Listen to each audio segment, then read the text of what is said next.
Welcome to channel SRT Telugu lectures. మనం ఈరోజు data structures and algorithms వీడియోస్లో C program for implementing the linear search గురించి discuss చేద్దాం. మీకు కనుక వీడియో కానీ నచ్చినట్లయితే, అలాగే కంటెంట్ మీకు హెల్ప్ అవుతుందని అనిపిస్తే ప్లీజ్ ఈ ఛానల్ని సబ్స్క్రైబ్ చేయడం అయితే మర్చిపోతుంది. సో మనం ప్రీవియస్ వీడియోలో లీనియర్ సర్చ్ అంటే ఏంటో డిస్కస్ చేసాం. లీనియర్ సర్చ్ అంటే ఏంటి? మనకి ఒక అన్ఆర్డర్డ్ ఎరే ఉంటుంది. అన్ఆర్డర్డ్ ఎరే అంటే అది డిసెండింగ్ ఆర్డర్లో ఉండవు ఎరేలో ఎలిమెంట్స్. ఇప్పుడు 9, 3, 15, 10, 6, 25 ఇలా ఉన్నాయి అనుకోండి ఒక ఎరేలో ఎలిమెంట్స్. ఈ ఎరేలో ఎలిమెంట్స్లో నాకు ఒక ఎలిమెంట్, నాకు 10 అనే ఎలిమెంట్ ఈ ఎరేలో ఉందో లేదో ఫైండ్ అవుట్ చేయాలి. సో అప్పుడు నేను ఈ లీనియర్ సెర్చ్ అల్గారిథం అనేది యూజ్ చేసుకుంటాను. ప్రీవియస్ వీడియోలో డిస్కస్ చేసాము. ఒకవేళ డీటెయిల్ ఐడియా లేకపోతే అది చూడండి. సో ఒక ఎరే ఆఫ్ ఎలిమెంట్స్లో మనం ఇచ్చిన ఎలిమెంట్స్ ఉందా లేదా అని సెర్చ్ చేసుకోవడానికి యూజ్ అయ్యేది ఈ లీనియర్ సెర్చ్ అల్గారిథం. సో ఈ లీనియర్ సెర్చ్ అల్గారిథం కి ప్రోగ్రామ్ ఎలా రాయాలో చూద్దాం. సో మనకి ఏమేం కావాలి? ఎరే ఆఫ్ ఎలిమెంట్స్ కావాలి, ఎరే సైజ్ కావాలి, మనం ఏ ఎలిమెంట్ ఫైండ్ అవుట్ చేసుకుంటున్నామో అది కావాలి. సో అన్నీ యూజ్ చేసుకుని మనం ప్రోగ్రామ్ రాద్దాం. So first statement hash include stdio.h main common. Next declarations. ఎరేలో కదా ఎలిమెంట్స్ స్టోర్ చేసి ఎరే డిక్లేర్ చేసాం. ఫర్ లూప్ యూజ్ చేసుకుంటాం కాబట్టి ఐ అనే వేరియబుల్, అయితే ఎరే సైజ్కి n. నేను ఏ ఎలిమెంట్ ఫైండ్ అవుట్ చేయాలనుకుంటున్నానో దాన్ని రిప్రజెంట్ చేయడానికి ఇవన్నీ ఇంటీజర్ వేరియబుల్గా డిక్లరేషన్. తర్వాత ఎరే సైజ్ రీచ్ చేస్తాను. Printf enter size of array size ఎంతో స్క్రీన్ మీద అడగాలి, అందుకని ప్రింట్ఎఫ్లో రాయాలి. సో స్క్రీన్ మీద అడిగిన తర్వాత నేను సపోజ్ ఈ ఎరే అనుకోండి 1 2 3 4 5 6 అని నేను ఇచ్చాను అనుకోండి. ఆ 6 వెళ్ళి ఒక వేరియబుల్లో స్టోర్ అవ్వాలి కదా. సో దానికోసం n variable scanf %d %n 10లో స్టోర్ అవుతుంది. తర్వాత ఎరేలో సైజ్ రీడ్ అయింది కదా. తర్వాత ఎరేలో elements printf enter elements into ఎరేలోకి ఎలిమెంట్స్ రీడ్ చేయాలి. దానికోసం ఫర్ లూప్ యూజ్ చేస్తాం కదా. For loop and scanf. So for i = 0, i less than n, i plus plus. So array index starts from the 0 and set n-1. So 0 నుంచి n-1 వరకు ప్రతిసారి 0th element అవుతుంది first element అవుతుంది second element reach చేయాలి కాబట్టి i plus plus. వెళ్ళి ఎక్కడ store అవ్వాలి? a0, a1, a2, a3 అలాగా. సో దానికోసం స్కాన్ఎఫ్ %d %e. సో ఈ స్టేట్మెంట్ ఎరేలోకి ఎలిమెంట్స్ రీడ్ చేయడానికి. నేను ఈ ఎలిమెంట్స్ ఇచ్చాను అనుకోండి, అవి వెళ్ళి ఎరేలో స్టోర్ అవుతాయి. Next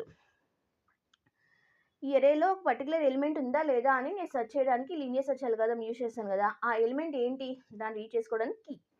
so printf enter element to be found.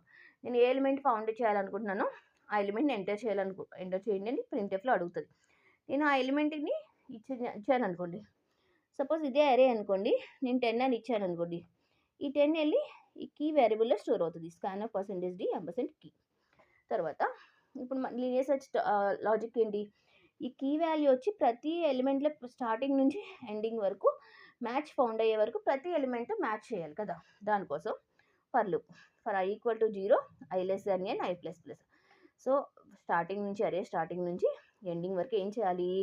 ప్రతి ఎలిమెంట్తో ఎరేలో ఉండే ప్రతి ఎలిమెంట్తో ఈ కీ ఎలిమెంట్ని మ్యాచ్ చేయాలి. So if a of i = key, అప్పుడు ఏం చేయాలి? మన ఎలిమెంట్ ఫౌండ్ అయిపోయింది, అప్పుడు ఈ లూప్ ఆపేయాలి. ఇప్పుడు ఇది ఎలా వర్క్ అవుద్దో చూడండి. సో i = 0తో స్టార్ట్ అయింది. i = 0 అంటే ఇఫ్ a of 0 = key అంటే 10. Here our key value is 10. So a of 0 value ఎంత? 9 = 10. ట్రూవా? నో, నాట్ ట్రూ కాబట్టి i plus plus. i value 1 అవుతుంది. a of 1 అంటే ఎంత? 3 = అగైన్ కీ వాల్యూ ఈజ్ 10. ట్రూనా? No, not true. Again i plus plus. 15 దగ్గరికి వస్తుంది. 15 = 0నా 10నా? No, not true. Again i plus plus. 10 దగ్గరికి వస్తుంది. 10 = 0నా? Yes, true. అంటే ఈ స్టేట్మెంట్ ట్రూ అయింది. అప్పుడు మనకు ప్రింట్ అవుతుంది. Printf element %d found at position %d. ఈ %d కరెస్పాండ్స్ టు కీ, ఈ %d corresponds to i plus 1. Here i value ఎక్కడ ఫౌండ్ అయింది? 0 1 2 3 థర్డ్ ఇండెక్స్ 3 దగ్గర ఫైండ్ అవుట్ అయింది. సో మనకి అవుట్పుట్ ఏమొస్తుంది? ఎలిమెంట్ ఈ %d అంటే key value 10, element 10 found at position.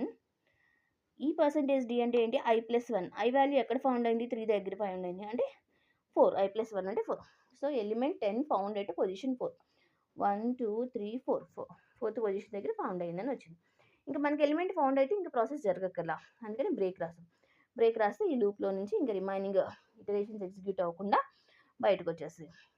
ఒకవేళ నేను ఈ లిస్ట్లో లేని ఎలిమెంట్ ఏదైనా ఇచ్చాను అనుకోండి, సపోజ్ 20 ఇచ్చాను అనుకోండి, అప్పుడు ఏమవుతుంది, కీ వాల్యూ 20 అనుకోండి, ఈ లాస్ట్ వరకు జరుగుతూనే ఉంటుంది, ఇటరేషన్స్ అన్నీ జరిగిపోయి ఐ వాల్యూ ఏమవుతుంది, ఎన్ కంటే గ్రేటర్ అవుతుంది.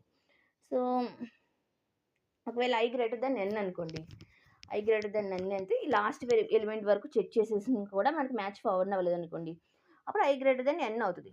ఒకవేళ ఐ గ్రేటర్ దెన్ ఎన్ అయితే ఎలిమెంట్ నాట్ ఫౌండ్ అని వస్తుంది. So if i greater then n, element not found. So return 0, main close. So ఇది లీనియర్ సెర్చ్కి ప్రోగ్రామ్.